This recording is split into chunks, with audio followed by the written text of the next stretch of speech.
Update. It's been a while and yesterday was Father's Day.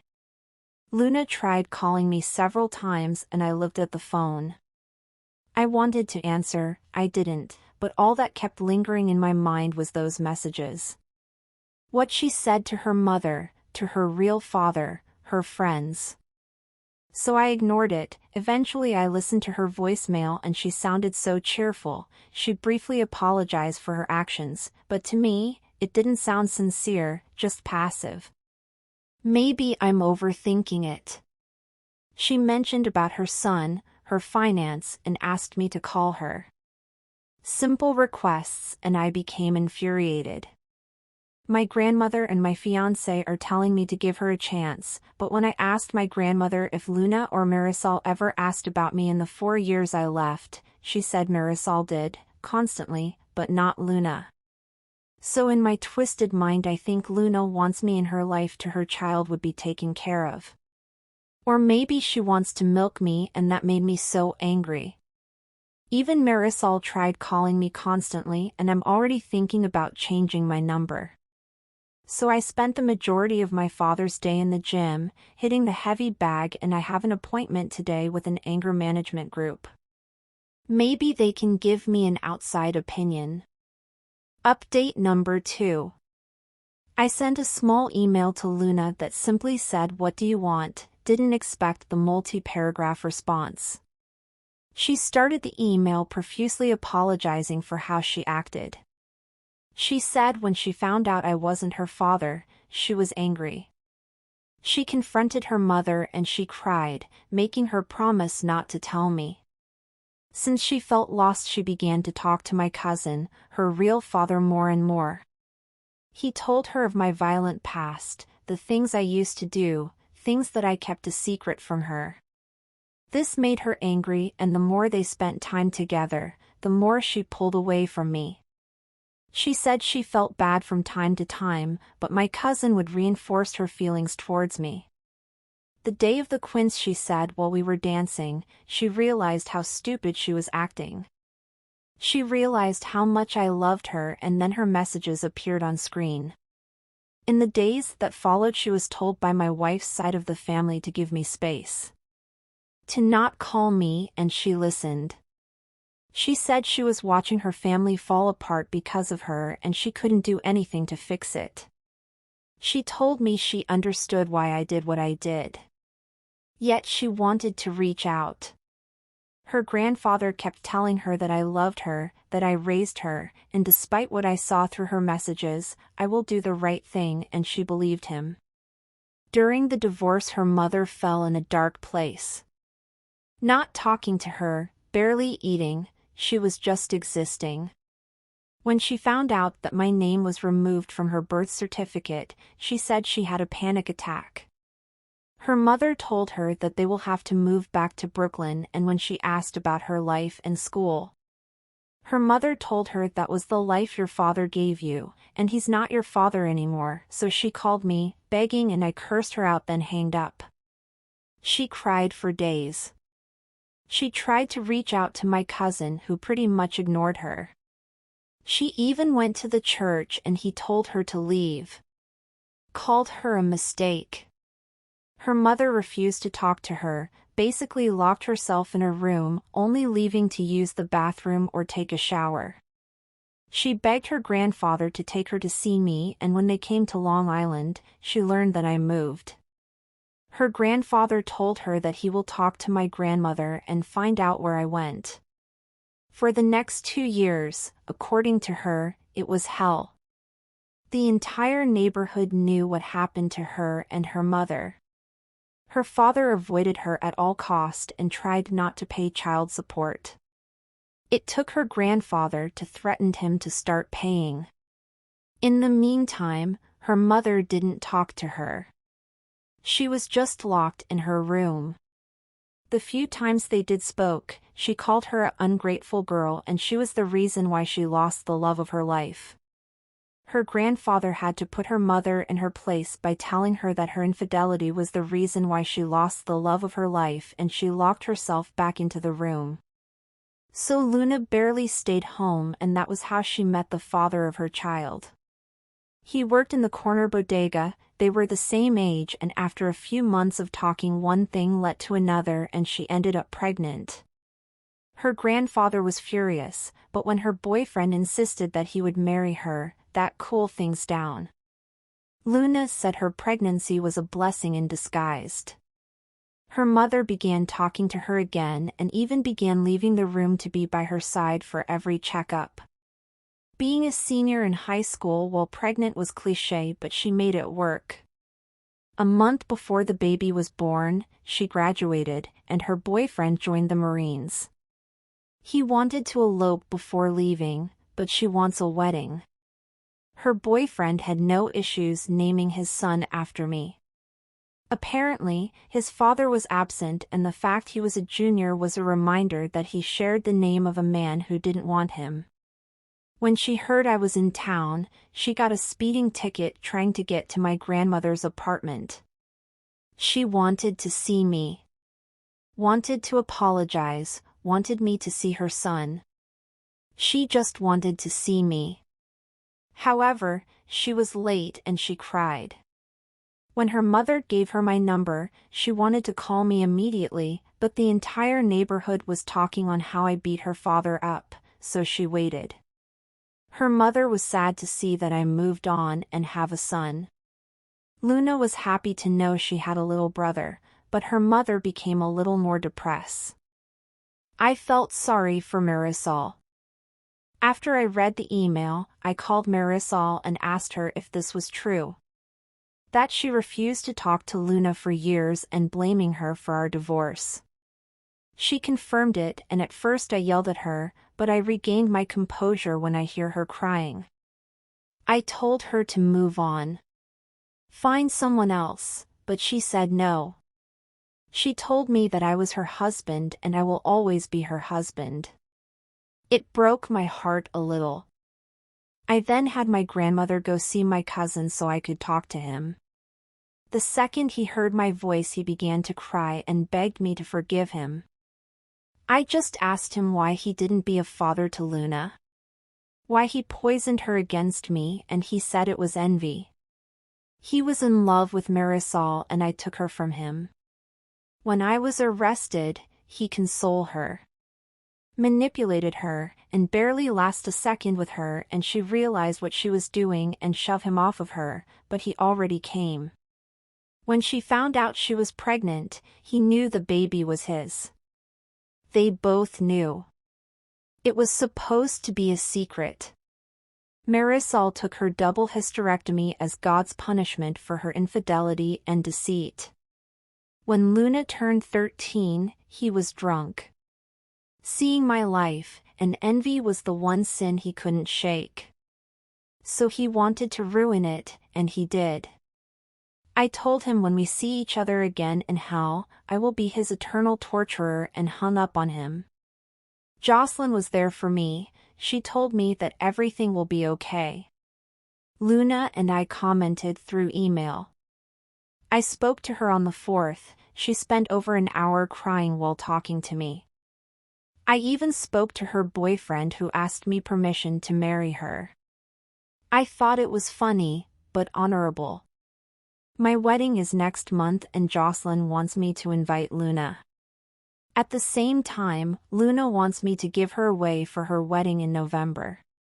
My future father-in-law sat me down and told me that he couldn't grasp my situation, but respect the road I took. Because the road saved his little girl, gave him a handsome grandson, and a future son-in-law that he would kill for. That made me laugh. But he told me that I need to let go of the anger and start forgiving, but never forget. He's right. So we gave Luna an invite to my wedding, even offered to pay for the plane ticket. Her boyfriend, or should I say fiancé, said that he will work it off at my garage when they arrive. I kinda like him. As for me giving her away, I don't know yet. Let's see how the wedding happens first. Might be my final update. A lot has happened in such a short window. Leading up to the wedding, I was already on eggshells. Jocelyn was the happiest I have ever seen. My in-laws were freaking due to the number of people that were coming. I swear, I think the whole town came. While all of this was happening, I was an hour and a half away in Boise waiting for Luna and her family at the airport. In the days leading up to her visit, we spoke. A lot. Her mostly crying, apologizing, and me just listening. When she couldn't speak anymore, I was talking to her fiancé, who was more down to earth. When their plane landed, I was so scared. Not for seeing her again, but I was afraid due to my anger. I was afraid that I would lose my temper. The second she saw me at the terminal, she ran to me, crying, and for a split second, I saw my daughter when she was 7. I was weird, picturing a child in my mind. She ran screaming "Daddy," and the second she hugged me, she began to cry loudly. It was like a wail that caused so many people to look at us. She just kept saying sorry over and over, asking me to forgive her, and I just held her for over 15 minutes. She refused to let me go. It took her fiancé and I to convince her to do so. It was as if she felt the second she let go, I was going to vanish. After she composed herself, her fiancé properly introduced himself, and then they introduced me to their child. I won't lie, I cried. I wasn't angry, but I cried holding this infant. Luna was also the splitting image of her mother when she was 19, which made me wonder about Marisol. During the drive home we talked about her fiancé's boot camp, how he's going to be a career man, how Luna was going to college online to learn accounting, mostly catching up conversation. When we arrived at my house, Jocelyn and her family has a spread ready for them. Since we've been together, Jocelyn learned how to cook Spanish foods, but the week leading up to Luna's visit, she went a little overboard. Yet I get it, she wanted to make an impression. Her and Luna just hit it off. Every few minutes Luna would walk towards me just to give me a quick hug and go back to Jocelyn. I was just holding my son and my grandson. While Jocelyn was introducing Luna to her family, I put the babies to bed and I went to the porch for some fresh air. Luna's fiancé was standing by foot of the yard, staring at all of the bisons roaming around. For a moment I wanted to give him the dad talk, but I felt that it wasn't my place. Instead, I asked him how he liked the view, and he was awestruck. I know the feeling, living in the city the majority of your life, wide open spaces is a marvel to take in. After a minute or two he looked at me and told me how regretful Luna was. I've been with your daughter for 3 years and not a day goes by when she mentioned how much she misses you and regret what she did. Out of everything he told me, that single sentence constantly replays in my mind. Her fiancé's name is Roberto. For a man who is only 19 years old, he acts and talks like a man in his 30s. That tells me he had a rough life to mature so quickly. I know the feeling. The following day, I had to go to the shop and Luna practically jumped in the car with the baby. Even Roberto told her it was okay and to enjoy herself. Luna looked like she was going to hyperventilate and I told her that we'll work a half day and I'll spend the rest of the day with her. That seemed to do it and I slowly began to realize how traumatized Luan was. During the drive I asked Roberto how bad was she? She has severe abandonment issues, constantly afraid that he's going to leave her, despite him telling her that he will never. She calls him a lot, a bit clingy at times, and in the beginning, afraid to be herself in fear that they will break up. He had to reaffirm his love for her just so she could let her guard down a little. This was my doing. I know that, but he doesn't blame me. He told me he completely understood why I did what I did. Allow me to say that Roberto is a terrible mechanic. He knows nothing about cars, so I had him clean up to the shop so he could work off the plane tickets. We closed early and when we arrived, Luna practically ran towards me. She looked unhinged. I told her that I'll be back and she went to her fiancé. When I walked into my house, Jocelyn told me that Luna needs to be reminded that everything is going to be fine. That I won't leave her again. I didn't know what to say, but Jocelyn grabbed my hands and told me that Luna is hurting and she needs her father. For the next couple of days I spent all of my time with Luna. Getting reacquainted with her. I took her to my in-laws' ranch and showed her the bisons, the elks, and took her on a hike. 2 days before the wedding I apologized to her for leaving. I apologize for the way I acted, apologize for the actions I took. She didn't want to hear none of it. She told me that there's nothing that I should apologize for. She said she knows she was the reason why it all fell apart, that she knows it was her fault and I had to stop her. I began to cry. I told her that it wasn't her fault. I was angry, I was hurting, and despite what happened, I should be the one who should apologize. We both cried and just held each other. Luna appeared to be slightly better. On the day of my wedding she was happy. In the last minute, Jocelyn made her into a bridesmaid and Roberto a groomsman. The wedding was beautiful. During the reception I asked the DJ to play the song from Luna's Quince and I asked her to dance with me. She was crying the entire time, holding on to me for dear life as we danced. I haven't felt this happy in a long time. I let Luna and her fiancé stay in my house, taking care of her little brother while I went to Hawaii for my honeymoon. When we got home, she was happy. She hugged us. It felt great. Roberto told me that he's going to Camp Dwyer in Afghanistan and would like to know if Luna could stay near us. He would pay for an apartment near us until he could buy a house. Of course I said yes.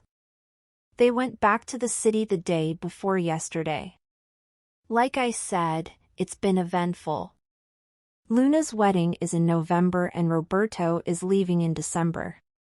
Roberto sent me what constitutes as a year's rent for a townhouse community 3 miles away from my house. However, Jocelyn suggests we should put a double wide on our property for Luna and let her save her money to buy a house when Roberto comes back. Marisol has been blowing up my phone and based on the messages she left, she's not happy that Luna is moving. Right now, my focus is my family and to mend my relationship with my daughter.